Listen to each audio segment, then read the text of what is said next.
Good afternoon, welcome and thank you for joining us for this Flinders University Brave mini lecture series. This is an event titled Braving COVID, where we'll look at how climate has fared as a result of COVID and the opportunity it presents to society to do things differently. I'm Karen Ashford and I'm your MC today. Above all else, I'd like to acknowledge that this forum is taking place on the lands of the Kaurna people, and we pay our respects to their elders, past, present and emerging. And in fact, we acknowledge and pay our respects to the elders of all of the nations on whose land Flinders operates. Today's event is delivered as part of our Brave lecture series.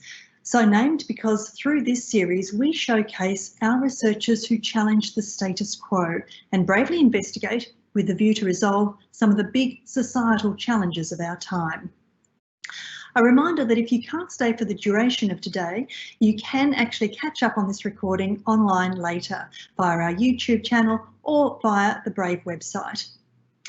As always, we're very keen to make this an interactive event with a live Q&A session. It's your chance to participate in the discussion and to pose your questions in real time. We do ask, however, that you treat this as a forum of respect and that differing views are tolerated. We're ready to start receiving your questions now via the message function on this platform, or you can join the conversation on Twitter using the hashtag #BraveResearch. It's now my pleasure to introduce to you today's expert speaker, Associate Professor Cassandra Starr. Professor Starr is a national and internationally recognised expert in the field of public policy, and she leads the Climate Change and Sustainability Policy Research Group, or CASPA. Her research is focused on the dynamics of policy formulation and how people are shaping the climate policy agenda. In addition to her many engagements at state level, Professor Starr also convenes the Environmental Politics and Policy Standing Committee for the Australian Political Science Association. I'd like to invite Associate Professor Cassandra Starr to deliver today's mini lecture titled Braving COVID, Climate Activism and the COVID Moment, Securing the New Green Deal and Climate Justice. Welcome everyone. I wanted to talk a little bit today about the opportunity that COVID offers us for climate change transformation, as well as the challenges that we're all aware that it has delivered. One of the reasons why political scientists and those who are interested in climate change have identified COVID as a potential moment of transformation is that one of the things we've observed is that there has been a significant drop in greenhouse gas emissions during this period. And in a lot of ways, this is no surprise. We saw a similar drop in greenhouse gas emissions during the global financial crisis of 2008 to 2010. And the drop in emissions we've seen has been estimated to be around about 6 or 7%. Which is the same as what the Intergovernmental Panel on Climate Change recommends that we need to be doing year on year to ensure that we can meet or that we can keep the climate stable at no more than an increase of 2 degrees Celsius. However, we have seen some figures come out in the last week or so, which indicates that there might be a bit of a bounce back happening, that as countries recover from COVID or contain COVID impact, the economy is bouncing back and emissions are returning to normal as people return to work. However, there is this moment, because we're in a time when governments are considering how to respond to the economic impact of COVID. So there has been, in most countries, widespread unemployment, significant impact on economic output and GDP. So most Western liberal democracies are responding by having stimulus packages, by incentivising employers, by trying to create new job opportunities. So there is a moment where there has already been considered transformation of the economy. But we also have a moment in terms of public opinion. So one of the interesting things about climate change and responding to climate change is the importance of bringing the public on that journey. And there's often a lot of debate about whether or not the public cares about doing something about climate change. And the received wisdom is that in moments of economic challenge, people are more worried about their jobs and their livelihoods than they are about responding to climate change, and therefore they prioritise that. And in a lot of the literature, that's really clear to see, that the public is can be quite concerned or can be convinced that we should do something about climate change, but they're not sure what and how much we should do it and how much it should cost. But recent polling out of the Australia Institute shows that one of the areas where support from the public is much stronger is where this question is framed not just as should we do something about climate change, but should we transform how we are engaging our economy and engaging businesses, etc., in a climate positive direction. So Australians appear to be very supportive of the idea that we can be a global leader in climate solutions rather than just considering climate policy in an abstract way.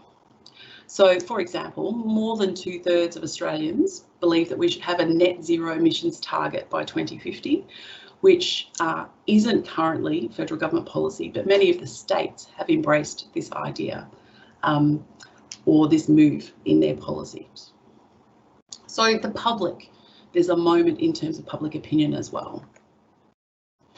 And this comes together in the idea of a Green New Deal, that you have significant stimulus and you also have it directed in a climate and green friendly policy direction.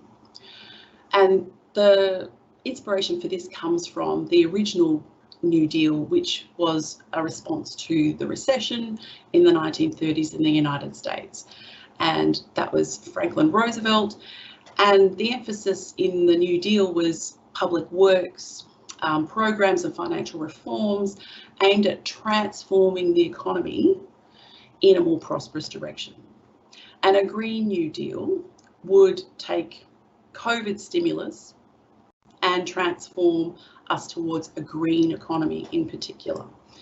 There has been discussion of a Green New Deal in the United States in particular prior to COVID to address some of their other economic woes, but discussion has become, I guess, much more focused since COVID has come along and the impacts of COVID. So Australia has had a response already, a stimulus and economic response to COVID. Significant resources have been devoted to that. So currently that's $213 billion across 3 different kinds of packages. The Reserve Bank has also encouraged banks, commercial banks, to create supports and stimulus for small business in particular. That's worth $90 billion.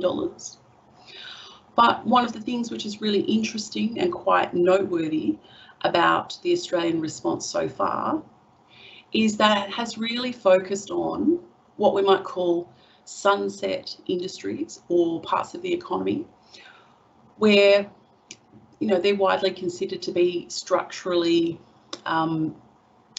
unsound and maybe on their way out already, rather than parts of the economy that we could grow in terms of income, in terms of exports, in terms of jobs and revenue.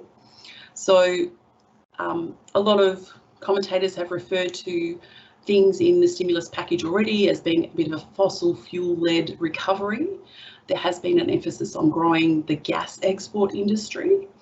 And this has come under criticism from quite a few sectors, not just from environmentalists, for example, but from the chief scientist, but also from business groups who recognise that there's a lot of opportunity in things that we would see as being part of a Green New Deal. The other thing that has been noteworthy is that the federal government has reduced what they call green tape. So environmental regulations, which they see as being a brake on business. Whereas the academic literature shows us that there isn't a significant correlation or causation between the amount of environmental regulation and the amount of economic activity in an economy. So what would a Green New Deal for Australia look like? I mean, the broad picture of a Green New Deal would be that we build a sustainable future economy, and that's not just about action on climate change in terms of mitigating or reducing greenhouse gases, but it's also about building investment into clean energy, green infrastructure, better housing stock, public sector support for those projects and programs, and a move to an economy which is less intensive in terms of virgin resources like fossil fuels or like timber, those kinds of natural resources, for example. So what has been promoted as being planks of that Green New Deal for Australia would include phasing out of coal and gas, an emphasis on green jobs, particularly in what they call transition communities. So these are communities that historically have had a relationship to resource extraction, and the end to that resource extraction is obviously a significant cause of concern for those communities. You know, if you are a coal mining community and the coal mine closes, what happens to your community? So an emphasis on creating green jobs and a carefully managed transition for those communities is a really important part of this. A renewables centred grid, which we've already seen state governments move towards unilaterally, and this is an area where South Australia has really excelled. A focus on green infrastructure, particularly transport. The transport sector is a significant contributor to greenhouse gas emissions in Australia. So a move to, for example, high-speed rail and good rail links for transport of goods between cities would be a significant part of this as well. But green housing would also be part of it, because no matter what happens, climate change and its impacts are coming. And the way to deal with some of those impacts that doesn't lead to further greenhouse gas emissions through air conditioning, for example, is to improve housing stock and the standards for building of new houses. And reforestation and restoration projects in ecosystems would also be important, because reforestation soaks up more carbon dioxide. So an Australian Green New Deal would have these elements, but with the aim of that overall broad vision. And in the title of the talk, I mentioned this idea about climate justice. So I thought I should say something about, well, what's the connection between a Green New Deal and this more kind of abstract idea of climate justice. So this idea of climate justice is that, like with many significant public policy issues or transformations that society is going through, there are winners and losers, and there are those who have contributed more to the problem than others, and there are those who can afford to adapt to or protect themselves from the problem more than others. So this idea of climate justice recognises that in climate change, your vulnerability to that and your ability to cope and adapt reflects other kinds of injustices in society. You know, if I'm from a higher socioeconomic group, I can more afford air conditioning to protect me. I can more afford to live in places where the climate isn't going to have as big an impact, or to move to better housing, whereas others cannot. And that also extends to the idea that when we're making decisions about what to do about climate change and policy responses, that we should involve the voices of those people who are impacted more. So the idea of climate justice in Australia has been quite specific, particularly in the way that it's spoken about by environmental groups and NGOs who work in this space. They talk about frontline communities in particular. So there's a real focus on those communities that are either centred around natural resource extraction, like coal mining communities, or those where extraction comes to town and impacts what they already do. So a good example of the coal mining communities would be the work that's being done around climate justice in Newcastle, for example, which is historically very much a coal mining town and a coal exporting hub for Australia. Generations of families involved in the coal mining business as workers. And an example of those communities where extraction has come to town would be those communities where coal seam gas has been found and is either going ahead or slated for exploitation by fossil fuel companies. So Narrabri in New South Wales, for example, would be a good example of that, which is a small regional community largely centred on agriculture. And the arrival of coal seam gas and extraction has a significant impact on their life, the amenity of their community, but also on their main economy, which is agriculture. So the focus for these NGOs has been working with those communities to resist new coal and gas, but also in existing communities to promote that idea of transition. So what will these communities do when the era of coal is over? What will be their options in terms of joining the green economy? How will they retrain? How will they be supported to do that? And what kinds of policies or policy alternatives will best get them from point A to point B? So the idea of justice really does underpin this expression and interpretation of the Green New Deal in the Australian context.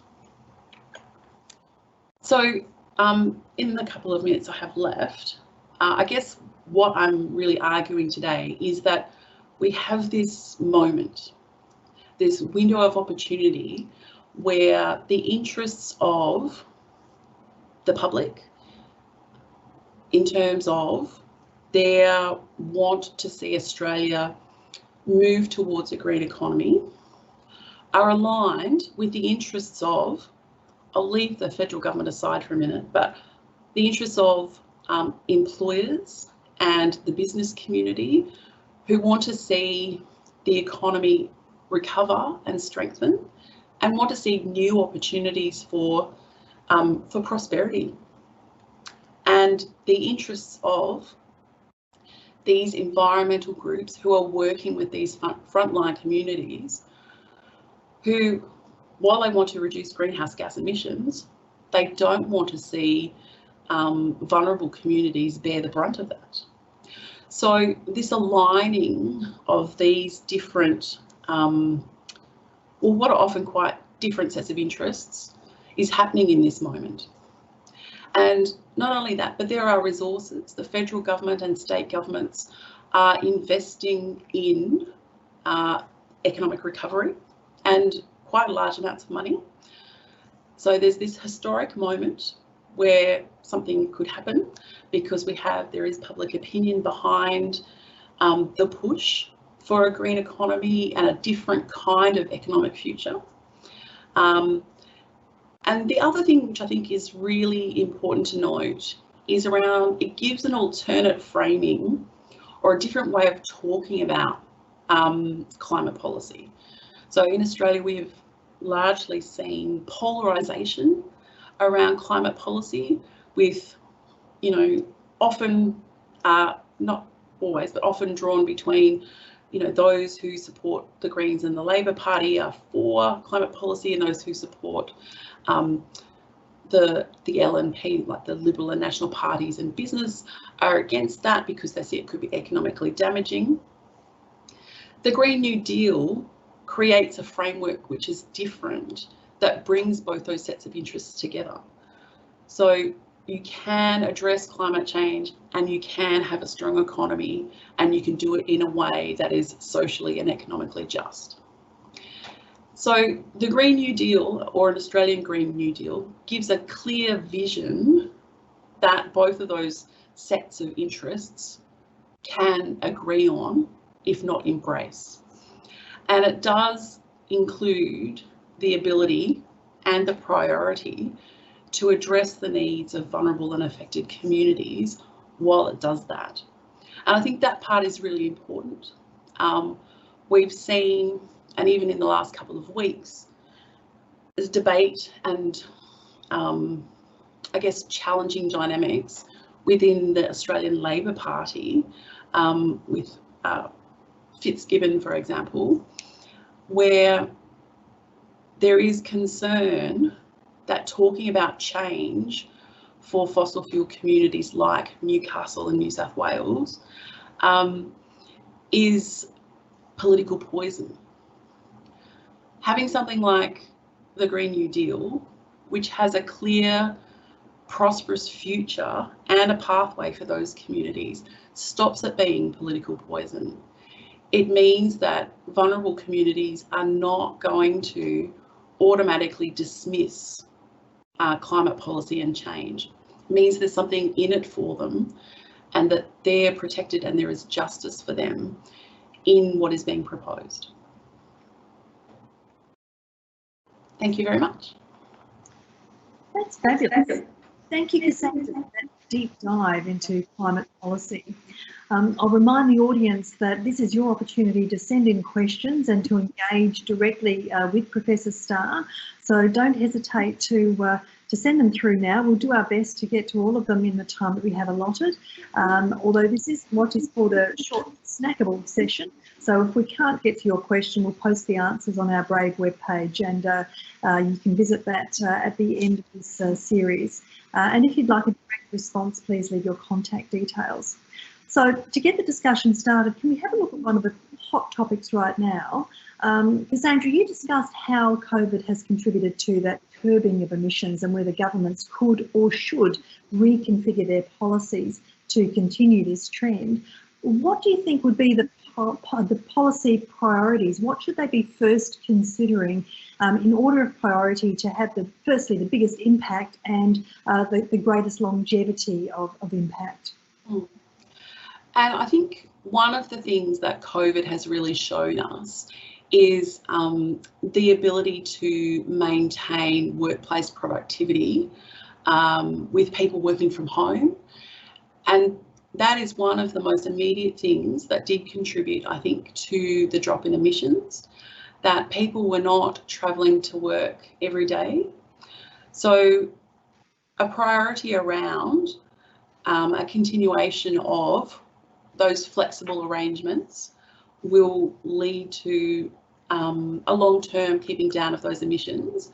But it also, I think, shows us about the importance of addressing emissions from transport in particular.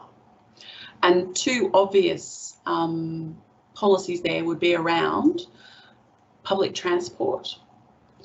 So improving and investing in public transport as a way of taking single user vehicles off the road more regularly, and also addressing standards for cars. So the encouragement of green vehicles. Those are two easy things there, I think, that could be done. We have a question from Anonymous. What do you see the next 10 to 15 years in South Australia looking like regarding climate action? I guess there's two separate ways to take that question, and I'll go with both of them. climate action, one would be from the government side in terms of policy, and the other would be from the NGO side. So I'll go with the government side first. I think South Australia has positioned itself really well, particularly groundwork that was laid by the former state government around green energy, and the success of that has been really coming to the fore in the last year or two. So we're quite well positioned there. But if the state government was looking forward in terms of further transformations, green housing would have to be one direction. South Australia is vulnerable to climate extremes, and addressing the quality of our housing stock will be a significant challenge going forward, particularly with these hot days. And we're getting our first of the flush of hot days tomorrow. So that's something that I think people think about a lot at this time. But then beyond that, for something that is a longer transformation, green infrastructure is definitely something to be thinking about. How we transform our public sector buildings, how we transform our cityscapes to be cooler, how we go about ensuring good transport systems that are reliable for people and inexpensive, so that they prioritise those over their single vehicle. And then if we look at the climate activism side, you know, climate activism in the Australian space is really interesting. And there's a lot of diversity within the movement about what to focus on and why and when, and not always in a kind of coordinated and collaborative kind of way. You know, South Australia is a smaller activist space compared to some of the eastern states, but there's definitely some interesting work in South Australia that has been done and continues to be done, working with individual communities. So in Port Augusta, there was the push to try and get a large solar installation there when the coal-fired power station came up for closure. So I think that is a good feature of South Australian climate activism, that engagement with communities, and that's really important. But I also think one of the things we've yet to see as much of, but that will be coming, is working with communities that will be directly impacted by climate change, like coastal communities, and more of a focus on adaptation and response rather than just mitigation. We've received another anonymous question, and this one is, it's a biggie, so strap your seatbelt with this one, Cassandra. What do you think the biggest hurdle is to this moment of shared interests coming together? What is the biggest resistance and why, and how could it be overcome? So the biggest hurdle to this moment of shared interests coming together, what's the biggest resistance that's being faced and why, and how can we overcome it? What can we do about it? Okay. All right, so the biggest hurdles or obstacles, you know, when we're looking at a major transformation like this, often the problem is aligning of interests and priorities.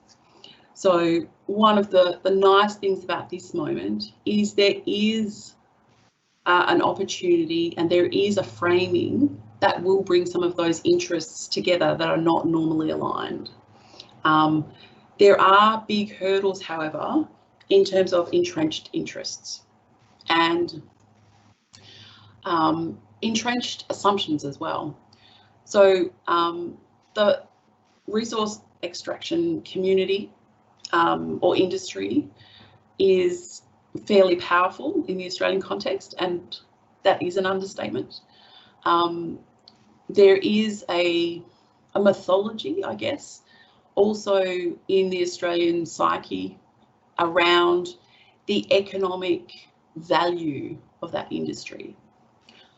But when we sit down and look at the real numbers, employment in the fossil fuel extraction industry in Australia is about 1.6%. of all employed adults. So the number of people employed is quite small. And the value of those resources to the economy is also much smaller than we think it is. It's around about 2% and dropping. The value of these resources over time has been on a long-term decline.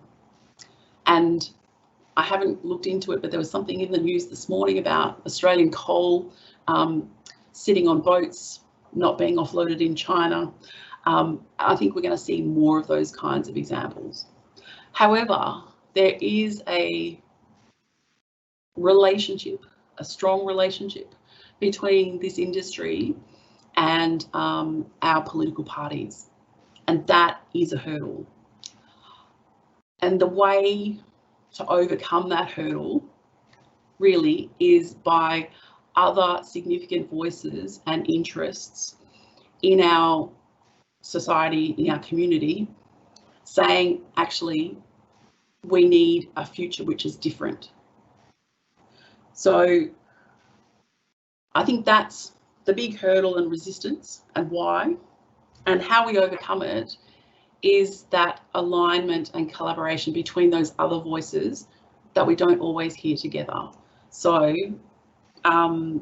affected communities, unions, environmental groups, and the business community. That's a really interesting range of bedfellows, that's for sure. It is unusual, but possible. And that's the thing, this is a discussion of the possible, isn't it? This isn't beyond the realms of reality. We actually have a question from Peter, who says, Kevin Rudd's rhetoric in 2006-7 re eco-modernisation / climate justice was quite similar to current discussion around the GND, the Green New Deal. It was very successful then, but it failed horribly in 2013. He asks, what's different now? There's a lot in that question. Look, I think that there is a slight difference in the Green New Deal rhetoric, in the sense that ecological modernisation rhetoric is much more of a focus on a high-tech green future. I think the Green New Deal is slightly different to that. It's not all about technology. It includes things that are more pedestrian, like changing our infrastructure, changing the way we transport goods, involving more people in the green economy, not just a technologically driven green future. But what's different now, I think, there was a moment during the global financial crisis, which overlaps with this Kevin Rudd time.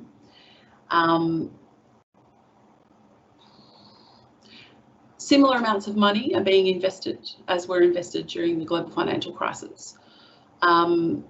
But I don't think that the policy ideas that were put forward in the period of Kevin Rudd and the global financial crisis were particularly ambitious in terms of a Green New Deal or transformation to a green economy.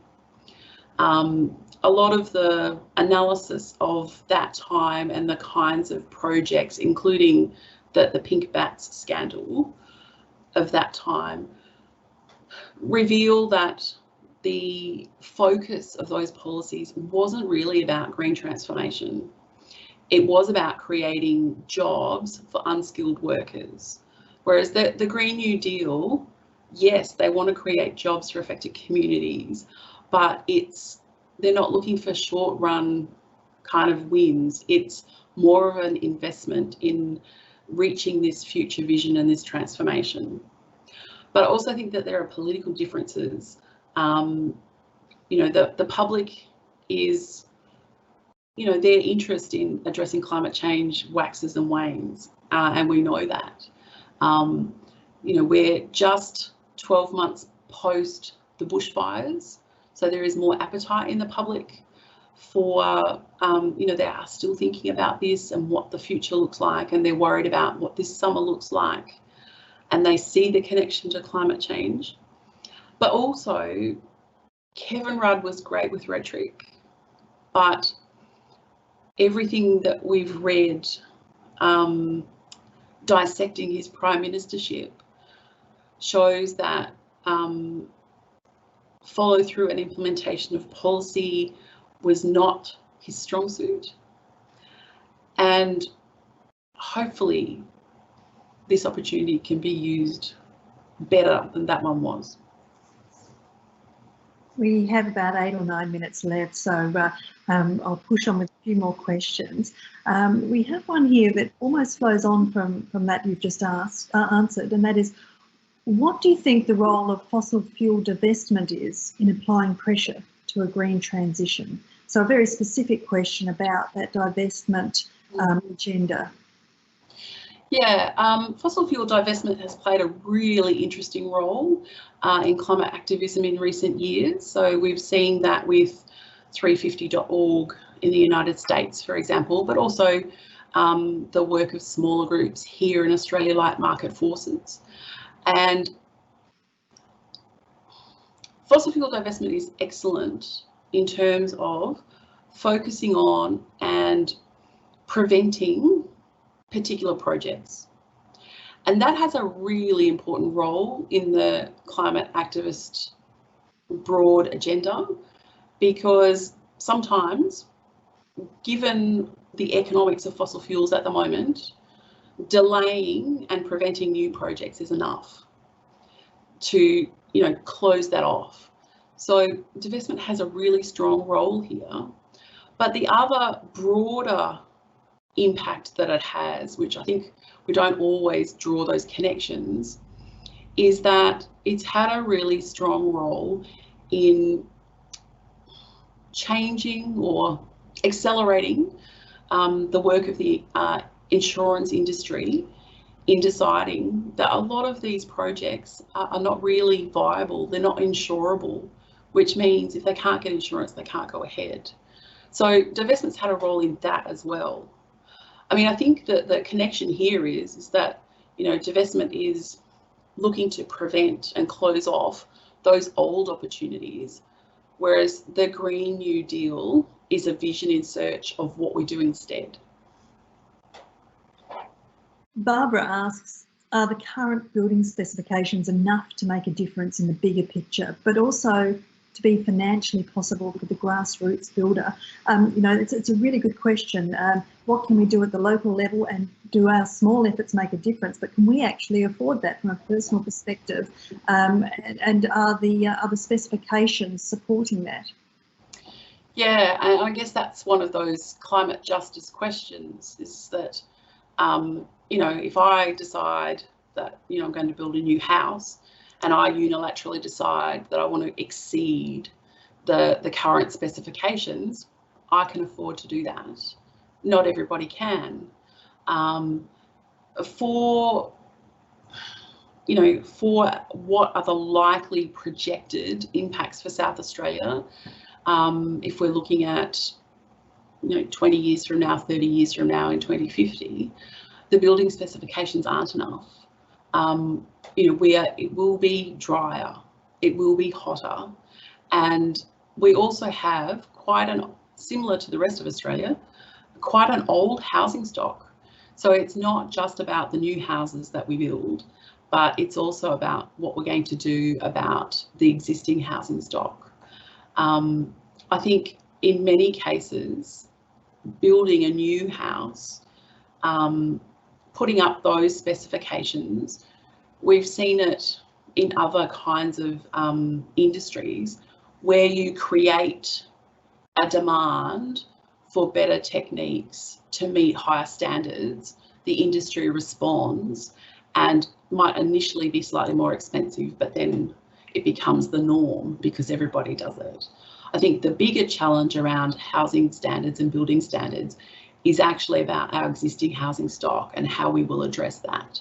Because it will be people who can't afford to build a new house, it will be older people, retired people who are living in that existing housing stock, which won't be adequate. There will be heat stress, and it will be very difficult for some people. Peter was back in touch to say thank you for your excellent answer to the Kevin Rudd question, and I think many of our listeners would concur with that. I think we have time for one more. This one's from Georgia.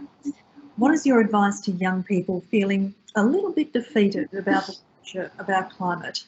Do you think individuals can make small differences to create impact?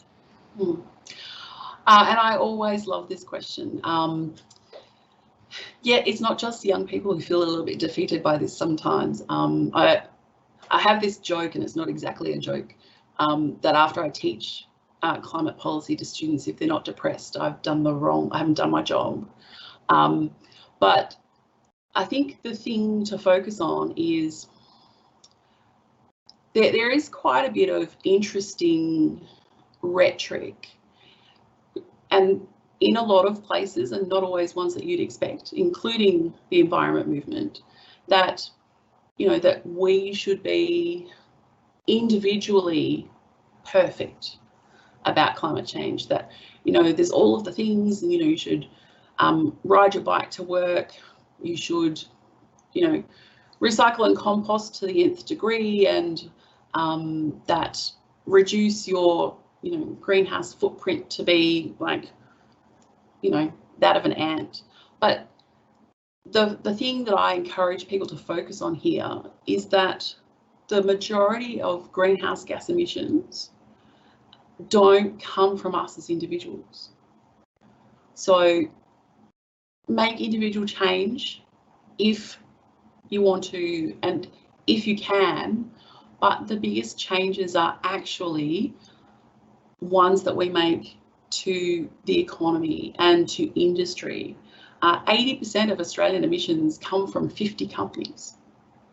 So me doing this, you know, doing small things in my community, yes, that's great, but would my energy be more worthwhile spent trying to do something about those 50 companies? Yes, I think so. So that's where I'd encourage you to look and to spend your energy. Are there groups that you can join who can have influence on policy, on what we ask the government to do about those 50 companies? That's what I'd encourage. I also think it's much better for our mental health. What a great note to end on. I would like to thank our audience for their participation and the wonderful array of questions that have been put to Cassandra on this endlessly fascinating subject. I honestly don't think 45 minutes was enough, but hey, we've done pretty well within the time given, I think. And I would very much like to thank Professor Cassandra Starr for her expert insights. Now remember, you can watch this session again on Flinders YouTube channel or on our Brave webpage, where you can also register to receive notifications of our future events. So thank you once again, everybody, for joining us, and have a great afternoon.